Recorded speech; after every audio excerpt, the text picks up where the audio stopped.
Hey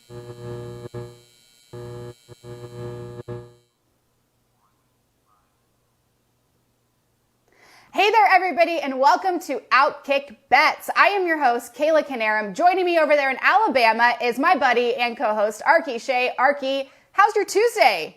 Hey, it's going bad already. I'm mad about last night. I'm mad about last night. I'm fired up, like I'm mad in a hornet's nest right now. It's not cool. The day's beautiful, right? It's nice outside. It's sunny. In 29 minutes, I could have some lunch, so that's going to help me out. But other than getting some food in my belly, I'm a little upset after last night. I know, I'm sorry about that. So about last night brings us to a bet last night, how our bets went the night before, and as Arky just alluded to, it didn't go great. Chicago's fourth quarter surge really wasn't cool. They scored 21 points in the final 15 to go, from 6 points to 27 points. How rude of them. Bears 27, Steelers 29. Obviously, our bets didn't hit because we took the Steelers minus 6.5. A direct quote from me yesterday. But I can also see this being a potentially one of those weirdly competitive games. Wow, I should really take my own advice there. Arky, how did it go for you?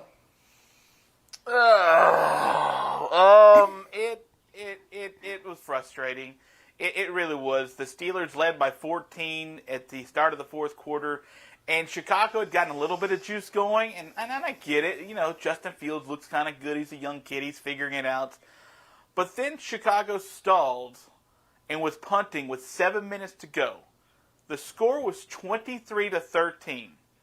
I was in line to cover the 6.5.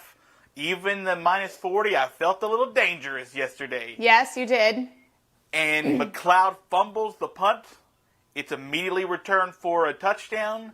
And all bets literally are off from there. It goes into a wild shootout race at the end of that for Chicago and for Pittsburgh. And that it hurt a lot. I was really, really, really frustrated. Like, I'm happy that Mrs. Arky had to go to bed early last night for her job because I was fuming at the Steelers. Fuming. Because the Steelers were going to spend that last 7 minutes trying to kill the clock, and I was going to win the bets. I was going to make some money. I was going to be so happy. And now I'm high-pitched and sad. Very high-pitched. I've never seen you that high-pitched before. Yeah, it hurts. All right, well, let's bring it back down for a second. A bet of mine that did hit, Denver, Miami. I took Denver plus 2.5. They beat Miami 113-96. Jokic, of course, leading the Nuggets with 25 points, while Jimmy Butler put up 31 for Miami. Oh, and by the way, LOL at me taking Brooklyn plus 1.5 because they got smoked by the Bulls 118-95. Another bet, I took the Kings over 6. Hey, I said it was going to be hot pucks. Kings 5, Maple Leafs 1. So that was very exciting. The Kings streak alive now at 5 games in a row. I said one of those streaks would come to an end because the Maple Leafs were also on a 5-game winning streak. And luckily for me, it was the Kings who came out on top. Jonathan Quick had 33 saves for the Kings. Philip Deneau picked up 2 goals, while Athanasiou, Kempe, and Moore all came up with a goal of their own. So Kings picked up 5th win in a row on the road. I am such a proud mom right now. That's good. I mean, you got your money back on the push for that bet last night for the Kings. But how about Nikola Jokic getting punched out of that game at the very end of the game because he decided up by 15 he just wants to start shoving guys to the floor? That was wild. By the way, we also had that game yesterday here on the show that the over 206, and that one hit kind of nicely. And we're right about Brooklyn. Kevin Durant was the only guy until 2 minutes left to score for Brooklyn in the fourth quarter. Oof. That was it. He was the only one. And he didn't play the last 3 minutes of the game. So that's not I great. think Chicago went on like a 43-18 run to end the game, and they ended up winning, obviously pulling away. But, woof. That was not the best ending for Brooklyn last night. No, it was not. So we're going to put all of that behind us, and we're going to look ahead to today. So we've got college basketball returning tonight, and everyone said amen. Game of the day, we are obviously going to college basketball. All of these lines are according to FanDuel Sportsbook. We're going to start with number 10 Kentucky at number 9 Duke. Live from New York, it's the Champions Classic. Duke, the slight 1.5 favorite as of now, with a total of 148.5.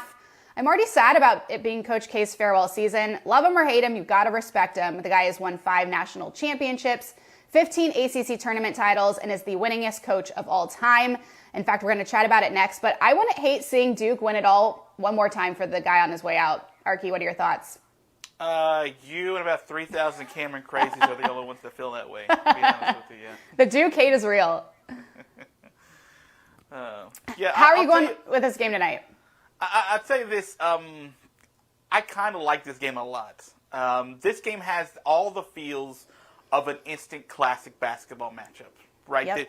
This is Duke maybe at Goliath speed again with their superstar freshman, Paolo Ranchero, which we're going to see tonight. 6'10", 250. He's a monster.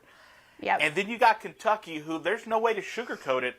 They weren't very good last year. And I think the reason they weren't very good last year is that they didn't have a dog-type scorer, someone that could get the points when they needed to get the points badly. They fluctuated from everybody to B.J. Boston to Davion Mintz.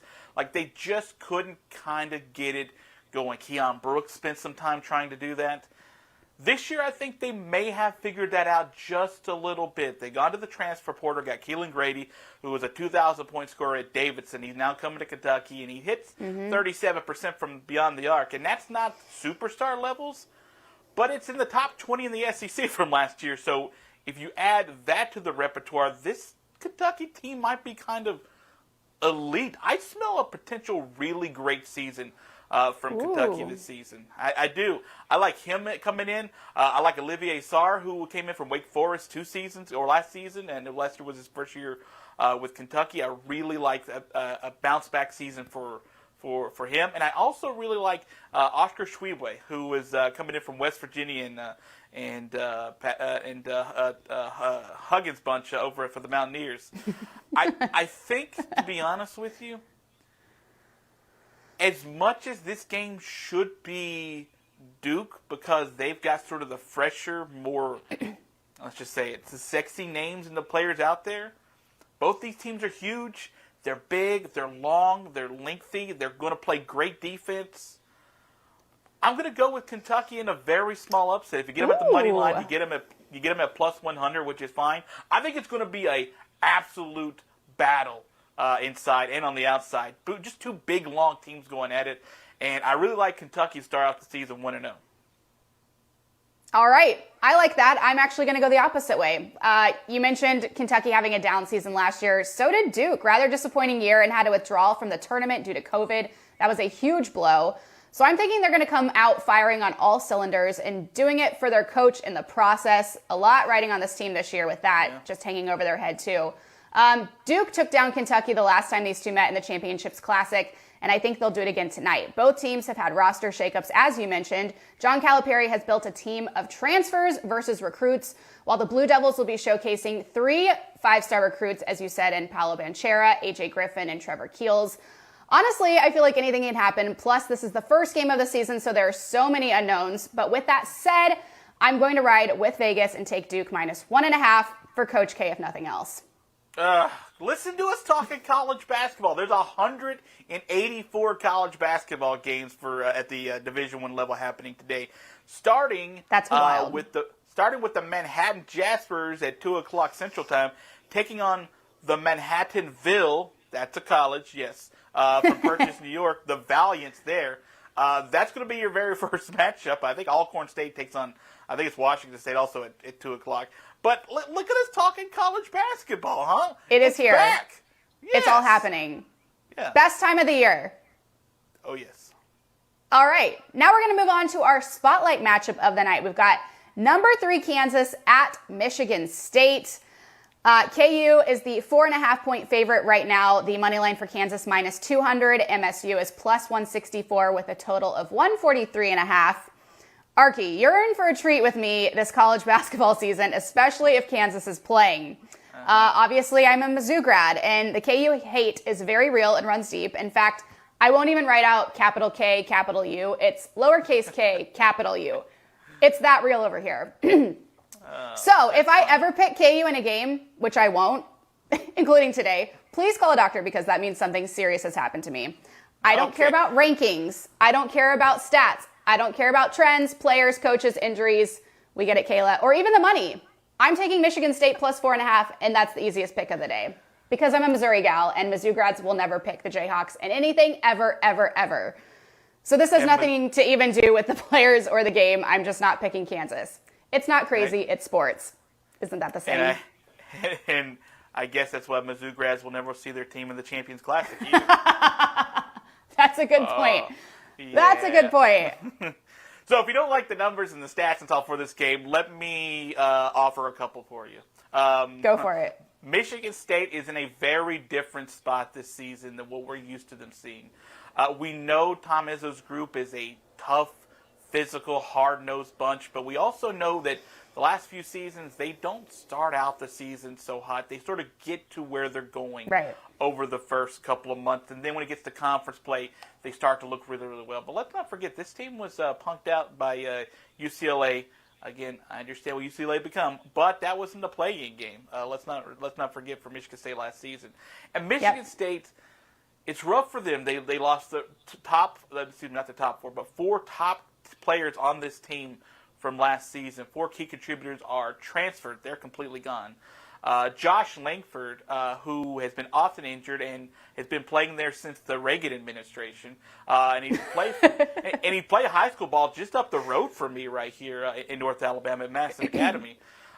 He decided not to come back for the 6th season, and the leading scorer on the team, he just got called up by the 76ers a couple of nights ago. So this is very much a team that is in transition and will have to sort of find itself early on in the season. Kansas is not that way, by the way. Kansas has 3 studs there. And I'm going to mention a couple here. Ochai Agbaji, who is a phenom. He is a massively good player. He had double-digit scores in 25 of the 30 games for the Jayhawks last season. He's entering his senior season for the Jayhawks.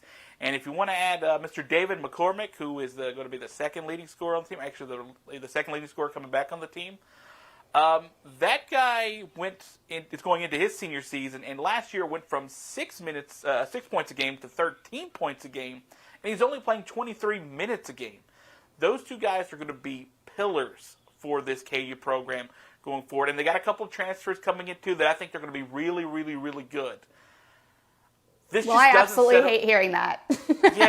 this doesn't set up well for your Mizzou, or Michigan State for that matter, which is who we're talking about.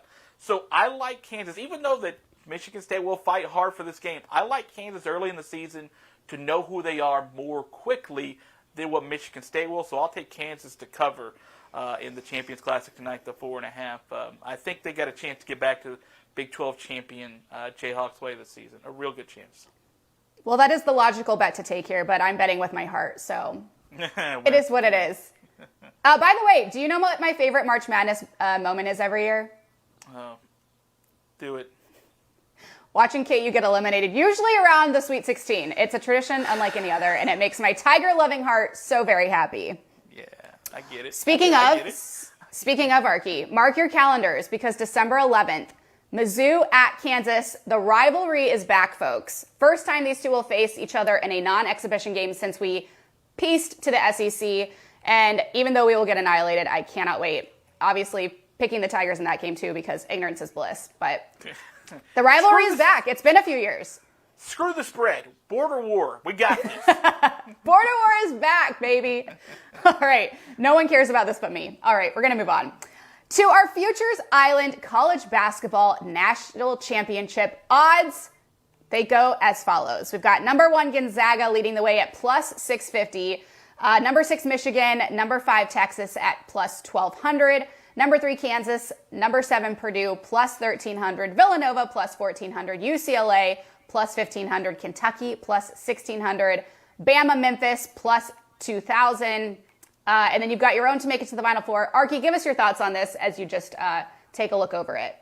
So, obviously, we got to get these bets in for the futures today if we want to make some serious money. And I think it's interesting to look at Gonzaga because they sort of have earned that spot to be back there again this season. That makes all the sense in the world to me.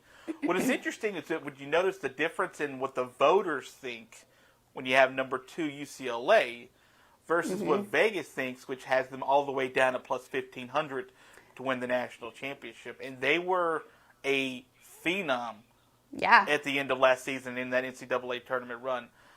But let's not forget that they also struggled mightily in the Pac-12 last season. And it was them getting in the play-in game and then advancing all the way in last season. And we could just sort of easily think that team's got talent, and that's fine. A bunch of these teams on this list are loaded with talent. Memphis was loaded with talent last season. They should have been a lot better than they were. There's a lot of teams on this list that are just names on a piece of paper right now that we don't quite know how they are going to gel. So I like Gonzaga because plus 650 is decent money, but they haven't won the national championship yet. So here's sort of what I'm thinking. I told you a moment ago that I feel I'm sniffing kind of a special season for Kentucky. Like I just sort of. Oh, you're really high on them. I think this roster was in a bit of a disaster last season. I think that team didn't get along as well as we thought that they were going to be able to get along. I thought the pieces just didn't mix. They didn't have great three-point shooting. They didn't have great guard play consistently. I think we're going to see some changes with that with Keelan Grady coming in. So I think the smart money for me, and you can get them at really good odds right now at plus 1,600, is for Kentucky to win the national championship this season. It's not an off-the-wall pick. Like, it's not like this bizarre team that's plus 15,000 or something. But they're actually really good value at plus 1,600. Mm-hmm. If I'm going to have my money tied up until April, I'd like to get some decent return for the money. And so plus 1,600 is what I'm going to go with the Kentucky Wildcats to be able to bring home the national championship this season. Okay, I have a question before I get to mine. Where's the love for defending national champs Baylor here? Well, I mean, you lose your absolute best player to the NBA. That's a huge loss for them. So not great. So obviously, you take a big step back in the odds. And let's also this is a good spot to take a reminder that the sports books, Vegas, they're not always right? Like they're not always right. You can win money off this. That's why we're doing the show. You can win money, and we have won money off of them many times before. So it's not to say that Baylor can't get back in there and bring those highlighter uniforms back to the national championship. But it just doesn't seem like they're the favorite right now. So if you like sprinkle a little money on Baylor, that's fine. I personally wouldn't at this point, just because plus 1,600 is so good for Kentucky. But yeah, when you lose your best player to the NBA, it's tough. It's not great. It's certainly not. You know what? For me, as long as Kansas isn't singing One Shining Moment at the end of this, I don't care who wins. I just hope everyone has fun. I know Villanova's won it twice in the last few years, but I love Jay Wright, so I'm okay with them getting another one. Someone else who we haven't seen in a while, as you alluded to earlier, I would love UCLA to make a run at it this year. They had that run last season as the 11 seed, stomping their way to the Final Four, and I hopped all aboard that bandwagon. It kind of makes me sad there's no UNC making the list, even more sad we won't be seeing Roy Williams pacing the sidelines this year as he is officially retired. Despite the fact he coached at KU, I still adore him, and I actually got to witness them winning the national championship in 2017. So that was a very cool and proud moment for me because I just adore Roy. He's my favorite, and it's not going to be the same without him this year, I don't think. Mizzou is sometimes a basketball school. As of late, we are not. So your girl's got to root for someone, and I was always pulling for the Tar Heels, but mostly for Roy. So I don't know where I'm going this year. I'm leaning UCLA. I would love to see UCLA make a run for this. And I also just like sentimental things. So if Duke wins it this year for Coach K's last season, then okay, fine. That's okay with me. Yeah, and UCLA is not a terrible pick at plus 1,500. I just think it's sort of interesting when you look at the dichotomy. I'll tell you this before we move on, because we wanted to get a bunch of basketball talk in. Because again, there's 184 games coming out today. That's freaking amazing. I love that. And almost just as many tomorrow, it feels like. But I did go ahead and place a Final Four sort of prop for a little bit of money. So tell us all about it. Here are the four teams that I think that are going to make the Final Four. I like the odds-on favorite Gonzaga because I think they're going to be able to run through the majority of their schedule. Non-conference, it's going to be a little tougher. But the conference schedule is going to be fairly easy. I think they're going to get a really good region. And I think they're going to be able to fly through to get to the Final Four. But I'm adding Houston onto that list. Okay. Houston at plus 500 to get to the Final Four. By the way, Gonzaga's plus 115. I like Purdue at plus 260. Yeah. And I like Florida State plus 650. Oh, okay. I think Florida State finally breaks through this year. They've been fighting for it, getting to the Elite Eight. I think this is the year that they're breaking through, and I think that they got a real shot to get to the Final Four. And I'm excited to be wrong, but I can't wait for Florida State to finally make me feel right. I've been on them for about 3 years now, and I think it's finally time for them to get through. They're always in the mix, it feels like, and just never, get it done. They're good. They're going to be really good this year again. So, yeah, I think so. All right. Well, that does it for our Futures Island. We're going to head over to our quick hitters of the day. Arky, where are you starting with your quick hitter? It's Akron at Western Michigan. You know what that means. I don't.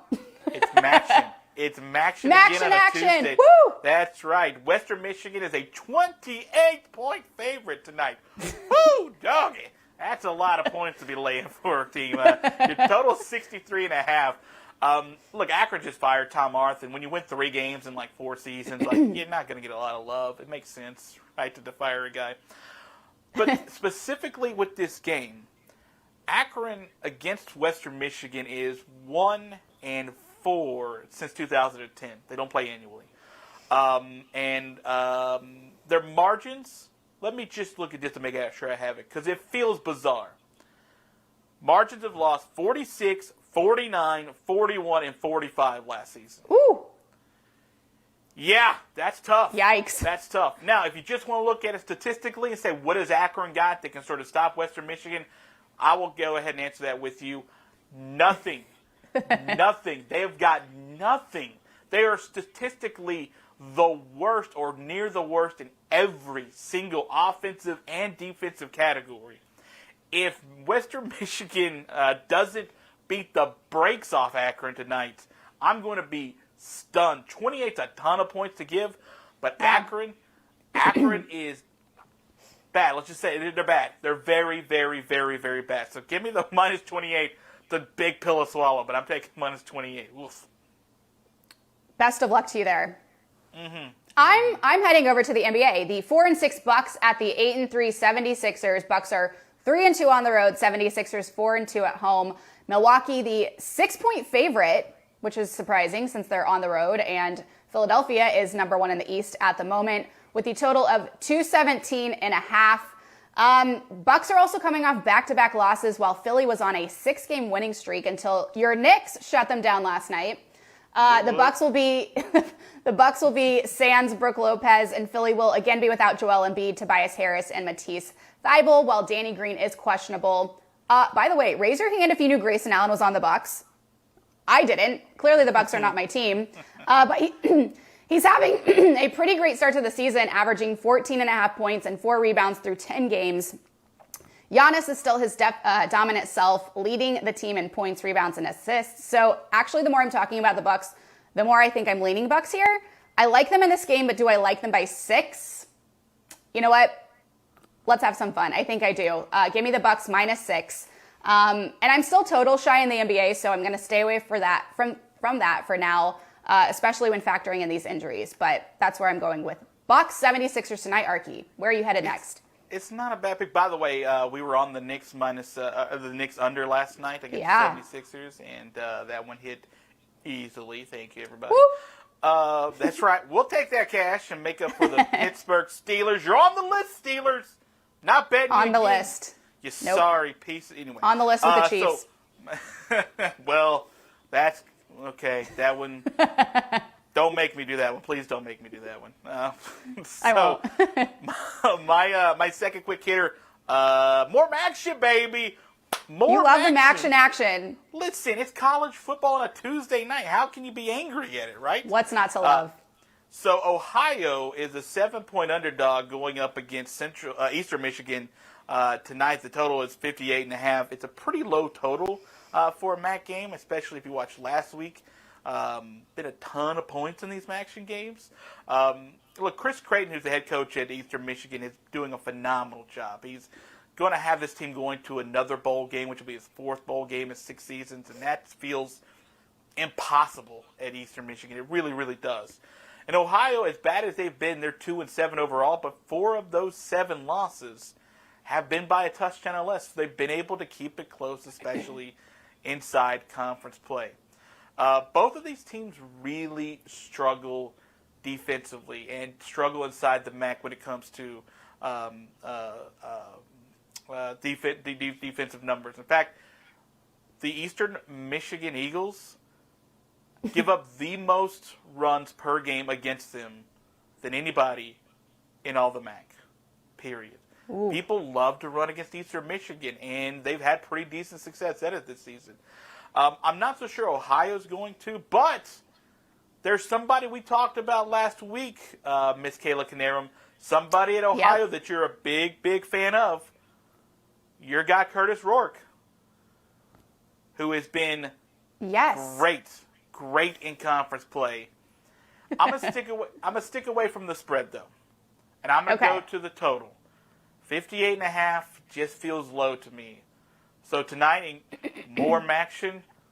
Let's get this thing scoring 65 plus points tonight. I think go over 58.5 for your Eastern Michigan Eagles, and they'll probably win, but I don't like the spread at all. A lot of action in that action. Well, your team action tonight, and I'm Team NBA. I'm going to go Trailblazers. They are 5-5, 0-4 on the road, however, at the 5-4 Clippers, who are 3-2 at home. Clippers, the favorite at -2.5 with a total here of 220. Clippers are looking to pick up their 5th win in a row, and the Portland Trailblazers, their 3rd. These two teams have already gone head-to-head twice, one at home, one away, and they've split those. Portland is 4-6 against the spread. LA is 5-4. Marcus Morris is the only notable injury and will be out tonight. I think this one is pretty simple. Portland has lost 4 straight road games. Clippers have won 4 of its last 5 versus Portland, and the favorite has covered the spread in 4 of their last 5 meetings. So, based on everything listed above, I'm taking the Clips -2.5. By the way, I miss Lob City. Can we bring that back? I'm on board. You get no fight from me. Just a random thought. Something to chew on. Yeah. So, all right. It's not bad. It's not a bad pick. It feels like the easy pick here. But enough about our quick hitters. We're going to look ahead to games we are excited for. It's Tuesday, and we're having action tonight, of course, but the college football and NFL season is days away, so we're going to look at some games that we are excited about. Arky, where are you going with your game to look out for? Yeah, let's go to the Atlantic Coast Conference, who is full of teams that just don't want to be considered good. It's bizarre. But North Carolina takes on Pittsburgh this weekend, and I'm looking at the total at 73.5.